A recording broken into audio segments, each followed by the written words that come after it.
Hi everyone, it's Jerry. I'm on chess.com and I just got paired up playing a 3-2 game. Okay, let's see what we get here. I think I'm going to go for a King's Indian defense. Yeah, why not? Okay, they're going for a fianchetto. Let's just castle.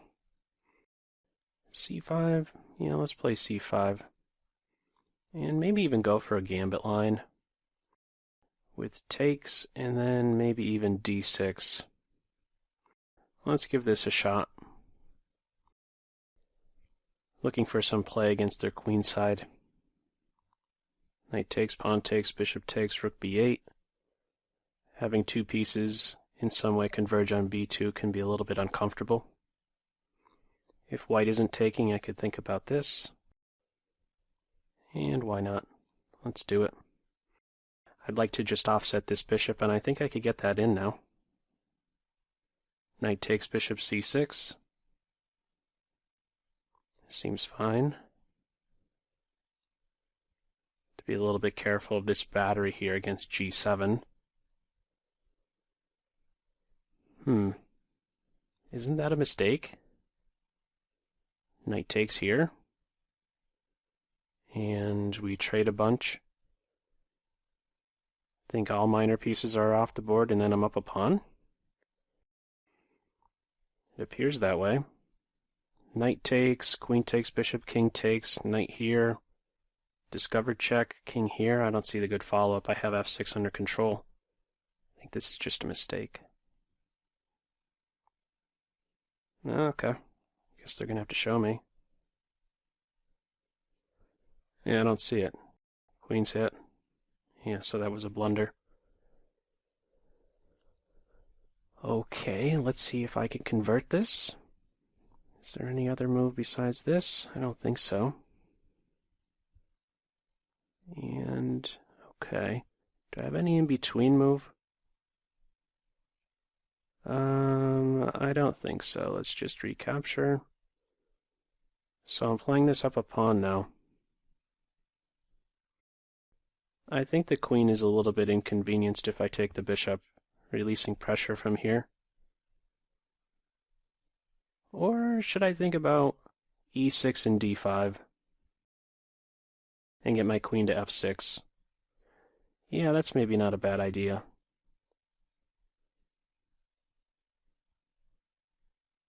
Hang on.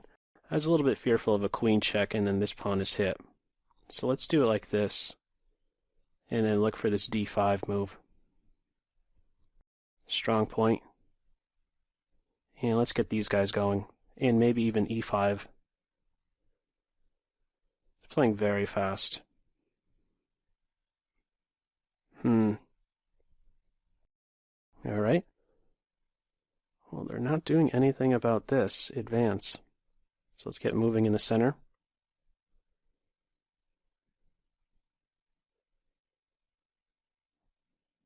Okay. Let's just go here for starters. Don't allow that pawn push so easily. Alright.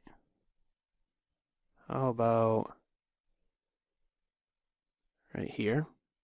And then maybe snake in with my queen. I'm doing this to also stop rook there. Alright, let's offset this rook. I'm in at 4. Okay. Defend an e5 and look to pile up on b5. That's a little bit of a weird move. They have to defend that b pawn now. King g7 is met with f4. Can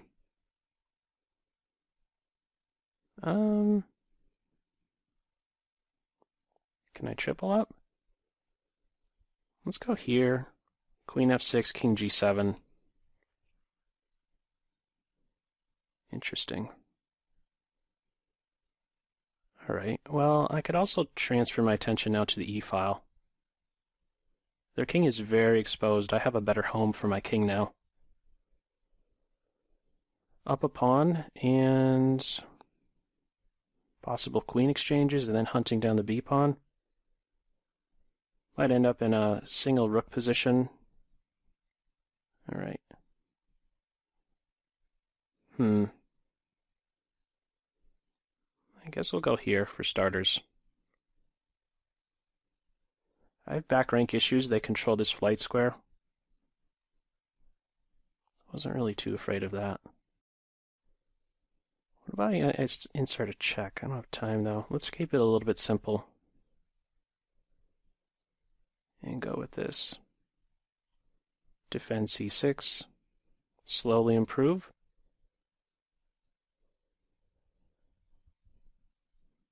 It's still tactical for as long as both rooks remain on board.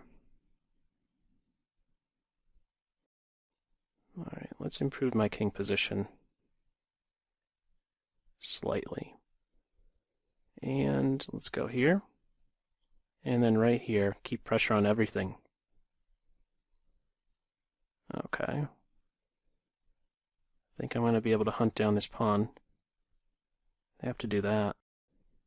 Let's cut their king off for starters.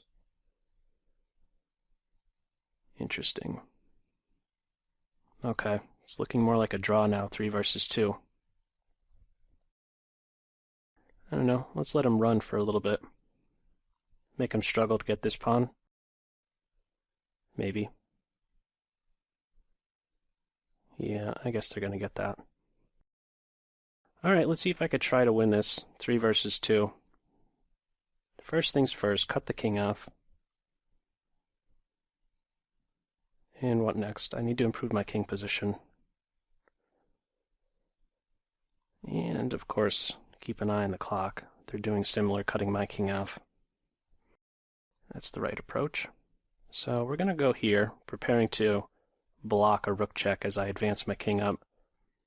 I'll probably challenge my rook. Let's do it like this. Let's come over here. Maybe rook d7. Do I really have to go about it like this? No, let's try something different. I'm going to go here just to make sure there's not a repetition. If the king goes to e1, I have rook g2, and then the rook has to defend the g-pawn. So I guess the rook is going to step up again, stopping my king from moving forward. Let's try here. They're defending well. Okay, what can I try? With 10 seconds.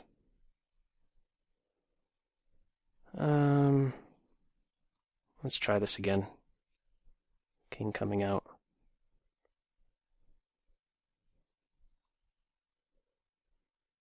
They're going to give a check. For a rook exchange, it's a 1 king and pawn ending. Alright, a little bit of success with my king. Pawn push, I have a check. So, now I'm going to have to move him.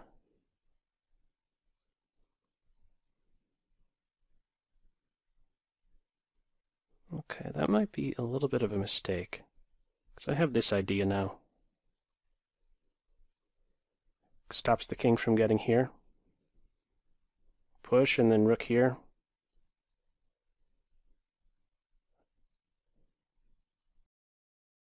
Maybe.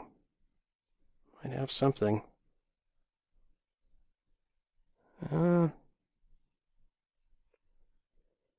Maybe. I might be able to hunt this pawn down. Coordinate a g4. Well, I might as well just put it on the board. Get my rook on h3.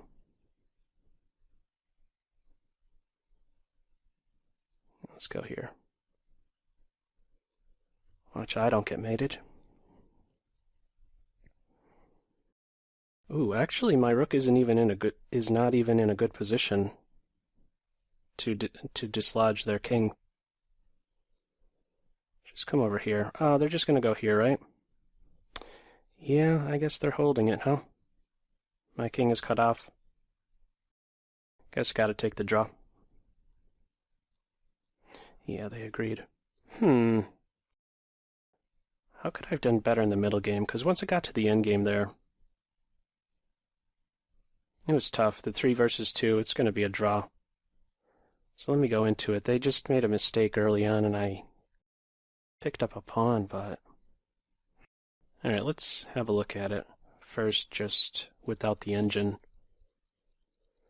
So, I'm offering up a pawn here, and my compensation is some queenside pressure, b2.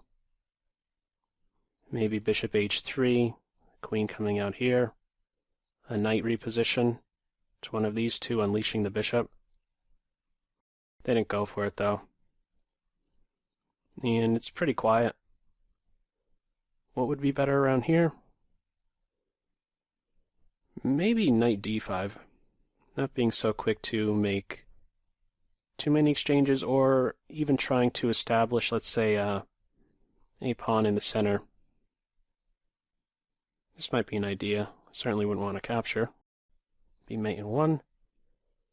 So maybe this is a better approach. Knight to d5 instead of e4, of course. So they dropped that pawn, but how could I have done better around here? Already, this is the one moment where I should have done something different, maybe. I felt like it was an okay idea to establish a strong point on d5. Initially, I wanted to do this, or excuse me, I wanted to do this after they recaptured on c3. I wanted to play e6, and if they take, that way I have a good spot for my queen. But this queen check is a little bit uncomfortable. If I'm playing here, then they grab the pawn.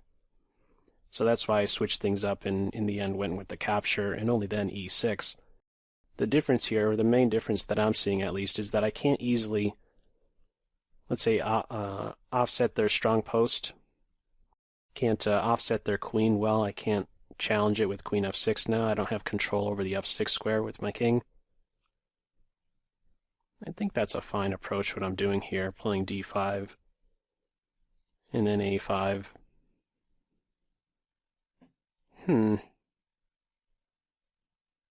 I'm weak on these dark squares, so I need to get some control back over them. It could be tricky to do that. I got e5, I mean, because they could be doing what? Instead of the pawn push, they could have considered rook here. And then maybe even a f4 move. And it's tough for me to get my central, my 2-0 majority going in the center. I got e5 in, rook b8. It's probably not the best move. I should have played queen c7. I was just doing this to stop rook a6, but queen c7, and rook b7, rook b8. I think right around here where the structure changes some, there's something else I could be doing. Now that their king is the more exposed. I defend. They're offering a queen exchange. Maybe here. Yeah, probably here. This is where the computer will be able to suggest something. I have a passed pawn. They have the more exposed king, so why am I exchanging queens? Keep the queens on board. I have f7 defended. It's true he's strictly defensive, but I do have 2 free pieces. Not quite. I was ready to say I have 2 free pieces, the queen and my e8 rook, that can be attacking, but he does have some defensive responsibility, my rook on e8, as otherwise rook to a8, and my king is in trouble.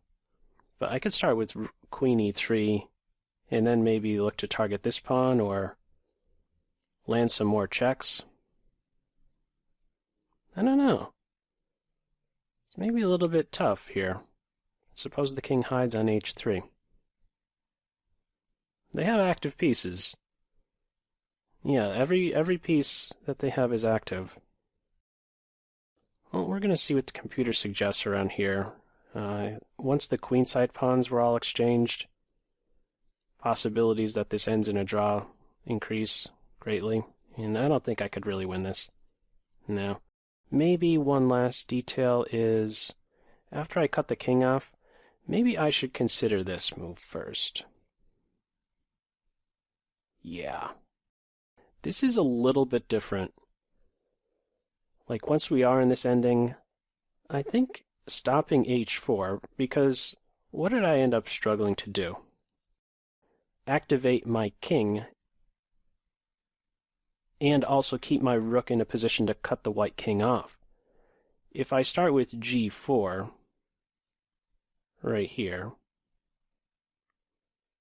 I stop h4 for one, and I at least allow my king to inch up an additional rank with the help of my f-pawn. I get to play to f6, and then my king to g6, and maybe even stuff like this starts to become a possibility. If I could get my king to h3, then it's pretty serious for white.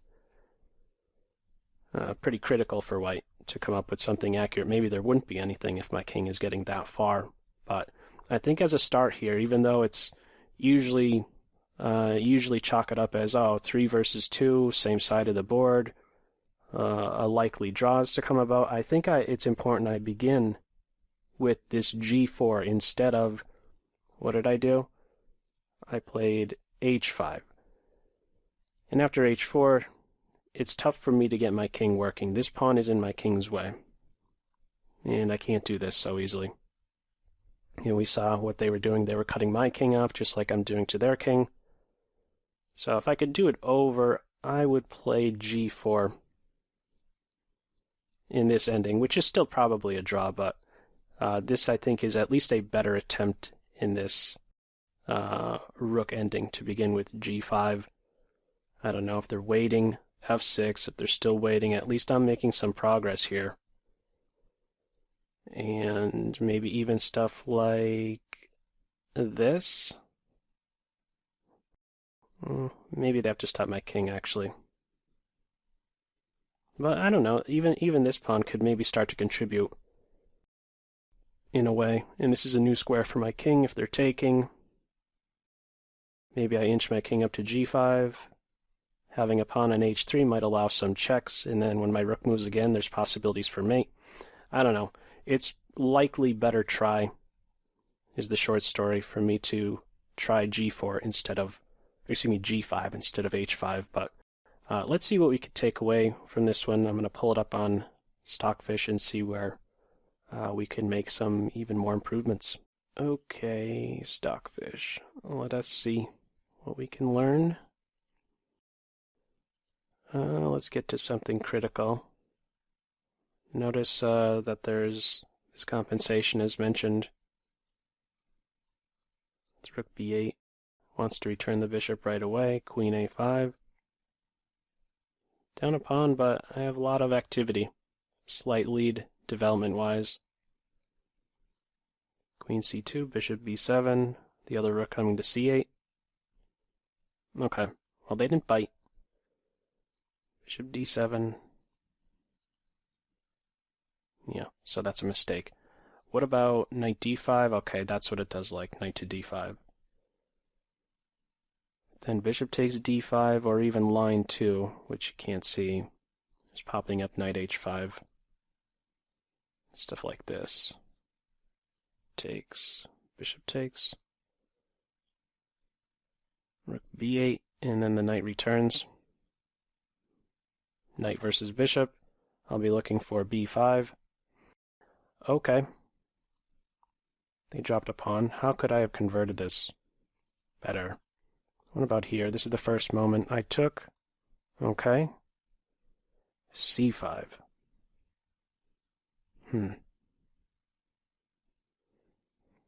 Well, if I'm playing c5, I mean, aren't they still going to have pressure here? h4, h5 stuff, huh? I gotta stop this advance. Queen e3, rook here. I want to go with a5. I guess it's okay to defend like this and then just try for this stuff. Keeping the structure like this. Yeah, I thought it was alright though, how I played it with getting in d5. Yeah, this isn't bad. guess there's a couple different ways we could be setting up the pawn structure, at least. Get an a5, so it's more than even a pawn advantage. Probably missed something when they move their f-pawn. I wouldn't doubt... I think there will be some evaluation shift then. Okay. They missed something there after they played rook a5. Queen e6. Let me share something right now that I didn't voice while I was playing. And that is, I considered d4, but I ruled it out because white can reply with queen here. I was even in some position I was thinking, oh, if I get in d4 and they play queen c4, maybe I could get my queen here and offer a queen exchange. However, after takes, then they have two connected passed pawns. But what if I prep this d4 idea with what's being suggested here? Queen e6, which is paving the way for d4. Let me just make a nothing move. It's paving the way for d4. Queen, of course, can't go here. And now I can, well, they have to watch over the b pawn, but now I can at least improve my queen position. It really doesn't get much better than this spot right here. Who's going to argue with that queen position? Right in the center, defends c6, and I believe that she is the most efficient defender of c6, devoting a rook to the c6 pawn's defense. The rook is much more inconvenienced than the queen is. I, in fact, don't even really see the queen as being inconvenienced defending c6. Look at her functioning on this diagonal here. And yeah, I mean, this already renews back rank issues. So this will in some way tie the black pieces up to defending should the file open up. Should I gain control over the A file, they have to worry about me getting to their first rank. Short story here is that I should have maybe looked into improving my queen position. I mean, she's pretty sad right here on c8, and she could do much better. Queen e6, d4, queen d5, and that's as far as I have to take it. I don't have to calculate several moves deep here. I only have to look to see, or maybe better stated, I have to ask myself that important question, where would my queen really stand well? They are absent their light square bishop. Of course, I'm without my dark square bishop. This was a bit of an inconvenience to me earlier on. I felt it in the game when the queen was functioning on this diagonal. That's why I was making a move like rook to e8. So I could kind of cut the queen off from controlling these dark squares, from seeing f6, from seeing g7. Well, how would white feel if I had a queen doing similar, observing f3, g2, h1? That would be really inconvenient. So that's just another, I don't know, in a way, a cue for me to look more into these type of moves. A cue for me to know how I could have better improved my pieces. They have a really strong queen on this diagonal. What about I get a queen here one day? Okay. Anyhow, didn't come up with that. Improvement for my queen. f4. That's still just a pawn advantage. Nothing decisive. Queen e3, queen e1. Anything wrong with that? Oh, there is something wrong with that. Queen e2, king e3, queen... But what am I missing here? It was just lighting up. Oh, queen e2. And suppose here. Oh, you idiot. Your rook is hanging. They can't play here. Because I give a check and I'm getting this guy. Whoa. I was completely blind to this. Huh.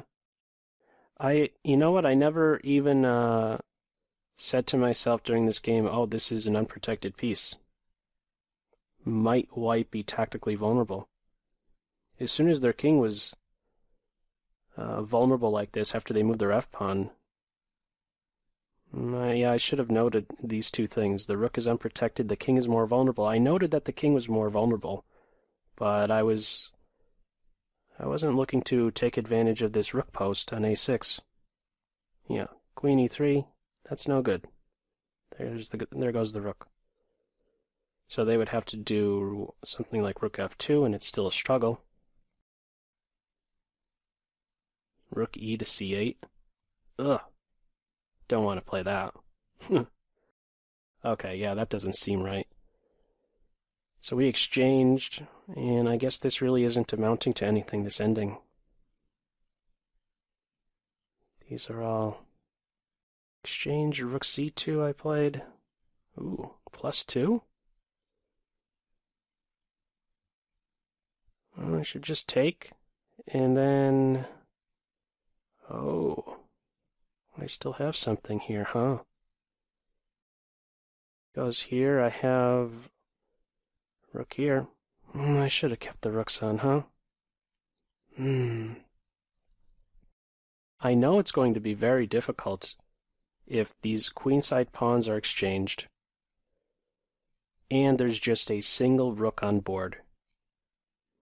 Why did I not consider to keep it more tactical, to better maximize this? Well, if I'm going to try to win, that's the better environment to keep on board, one where both rooks are on board. I still have their king cut off. There's even back rank issues. This is throwing a mate in one threat, and I'm looking to also just have two pigs on the second. Made it too easy on white. This is a way I can make them struggle some more. Just immediately take, realize that they're going to hunt him down, but let's at least keep two rooks on board. Yeah, alrighty. One rook on board. Is it suggesting g5 here? Not quite. Kind of a nothing move, rook to b2. g5. And rook d4. I guess it's still going to be a draw. Oh, okay. Rook d4 with this idea, to welcome another pawn exchange. Yeah, and this is still going to be a draw.